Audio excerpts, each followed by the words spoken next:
Hello everyone, my name is Joey Swint and this is Team Fiesta. As you know, we've been working with the Health and Counseling Center throughout this semester. We'd like to thank Pete for being here. We hope you find this very beneficial.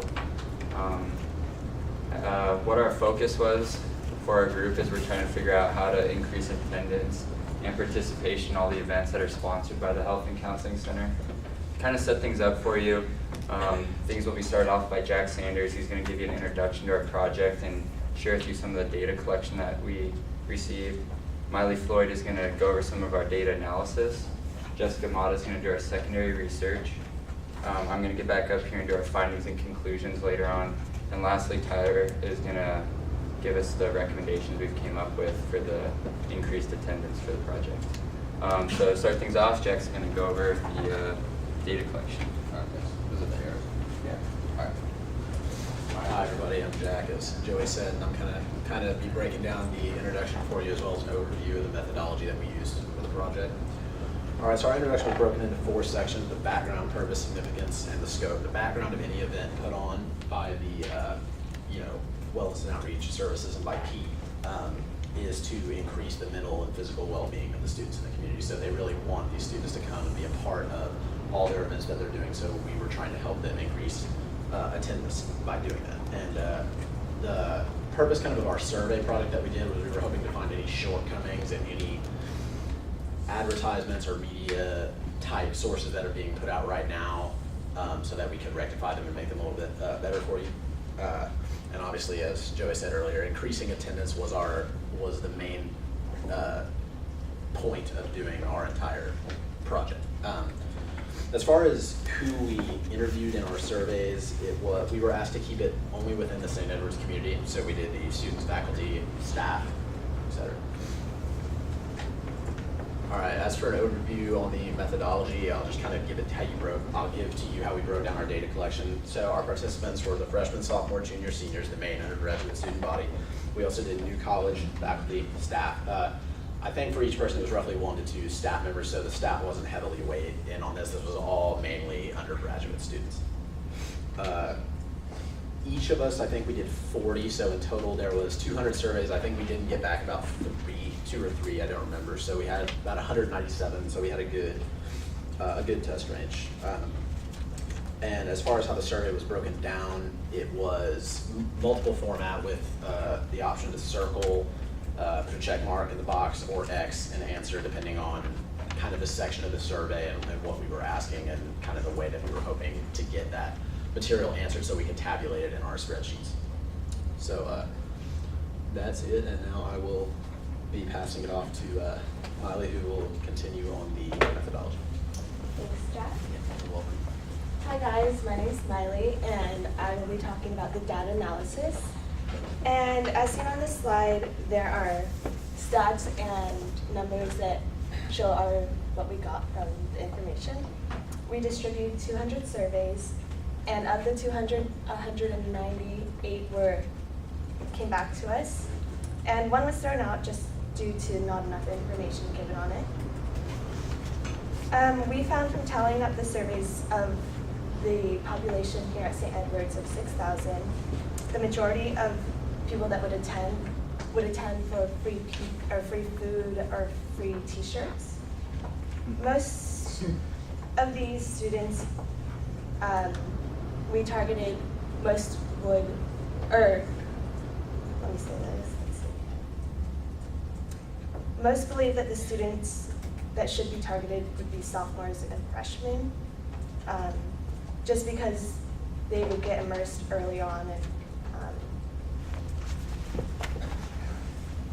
And so the forms of advertisement the population has seen is mostly through flyers and through emails and campus tabletops. The areas of the event should have most emphasis on is stress management, healthy lifestyle, and mind and body spirit wellness. So with the information we obtained, we also reached out to secondary research, which Jessica will talk about now. Can I ask you a quick question about that? Yeah. Under Aware Centers offers, when it says no, that's the majority, right? For aware of center's offers and you go over and it says no? No, yeah. So that would be the majority, right? Correct. And then, okay. Correct. And that's something that I suspected too. Just Okay. wanted to ask you that. Okay, as Miley said, my name is Jessica, and today we'll be discussing our secondary research. We researched multiple universities, but we mainly focused on St. Mary's and Oklahoma Christian University. St. Mary's outreach programs focus on stress management, procrastination, test anxiety, relationship issues, and improving communication. They also offer a comprehensive psychological and physical evaluation program, and they mainly focus on intellectual, physical, social, and emotional growth of students. In comparison to St. Ed's offers an equal amount of services to our student body, and we found it interesting that St. Mary's offers such a high level of individualized assistance. The second university was Oklahoma Christian University. Their counseling service programs focus heavily on personal issues as well, incorporating services for relationship issues, career exploration assessment, improving academic success, personality and psychological assessment, and crisis intervention. Once again, it seems that the personal services seem to be very popular at other universities. We decided that through a high level of individual attention, students will gain confidence, understanding, and the overall tools needed to assist them with their physical, mental, and emotional issues. Now I'm going to pass on to Joey to tell you about our findings and conclusions. So I'm Joey, as you know by now, and for findings and conclusions, you kind of have a good idea of what they were based on Miley's data analysis, but as we sum it up into these key points, we figured that the majority of the students feel like freshmen should be targeted by the Health and Counseling Center. We figure if you get them while they're young to be participating and actively engaged, that they're going to continue to as long as they're enjoying it. They are aware of the events, kind of like the previous group said, but they just simply aren't attending. For the third one, nearly everyone is aware of the Student Health 101 emails that are being sent out because students are constantly checking their emails. Just a matter of getting them to visit the website and actively engage in it. The top incentives were t-shirts and free food. The other options in our survey for incentives were games, guest speakers, and prizes, but those two definitely took the lead among those. And then lastly, flyers, emails, campus tables are the top three forms of advertisement that were selected on our surveys.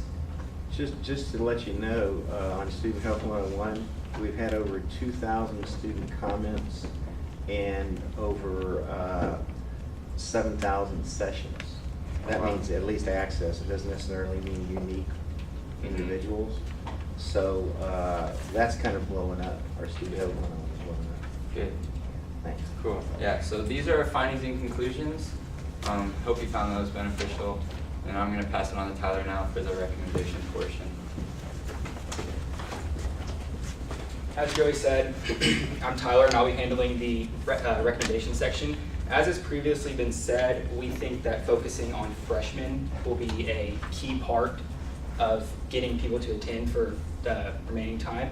We think incorporating something into freshman orientation would be a beneficial thing so that they have to go to freshman orientation, so they're already here, so it'll be something that they have to hear, so if they hear, they'll most likely attend. The flyers and emails that are on campus and sent out, the flyers, they're obviously seen by our surveys, we were able to conclude, but the flyers just aren't getting the information across to get people to attend. So we think that enhancing the flyers would be a good thing to do, and just altering the information, make something that's simple but eye-catching to make people want to look at it and then either have the date and time of the event that would make them want to go to learn more.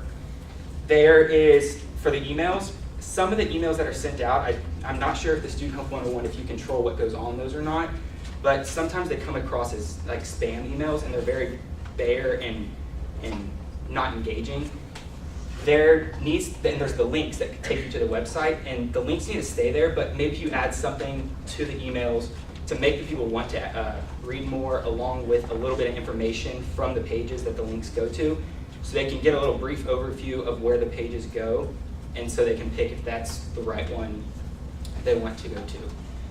For individual focus and needs, the other schools put a lot more emphasis on them, and they might have a more technological way to find what their students want, but a simple survey or something of that nature could be conducted here that could go into a database, and so when certain events come up that pertain to what the individual's needs were, an email could be sent out directing them to the direct events that they would want to attend.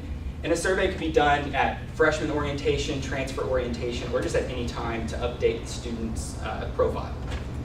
And that wraps up our recommendations, and now back to Joey, who's going to... Can I ask you one question? Yes. When you say individual focus and Mhm. needs, tell me a little more about that.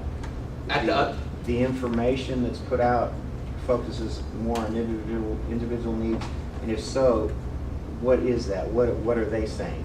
Well, at the other schools, we found that they do a lot of one-on-one counseling and assistance-based. A lot of them have the same types of programs, but they have a lot more one-on-one at the actual events. And we probably don't have the staff or budget to do a 100% one-on-one with every student. So just by each student can figure out, if they want, body management or stress, when y'all are having an event that pertains to their specific requests, an email will go to them. So it's not necessarily a one-on-one, but it makes them feel like it was Okay.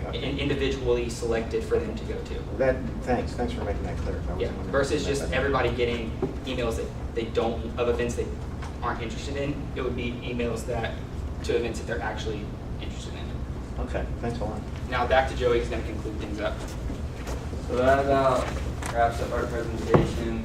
Jack shared with us the data collection, Miley the data analysis, Jessica shared with us the secondary research on the 2 schools we looked into. I gave you guys a brief overview of the findings and conclusions, and Tyler gave you some of these recommendations. So with those recommendations, we think those are the 3 biggest things that we found. So I'd like to thank you all for listening, and thank you, Pete, for attending. And if there's any more questions, we'd be happy to answer them.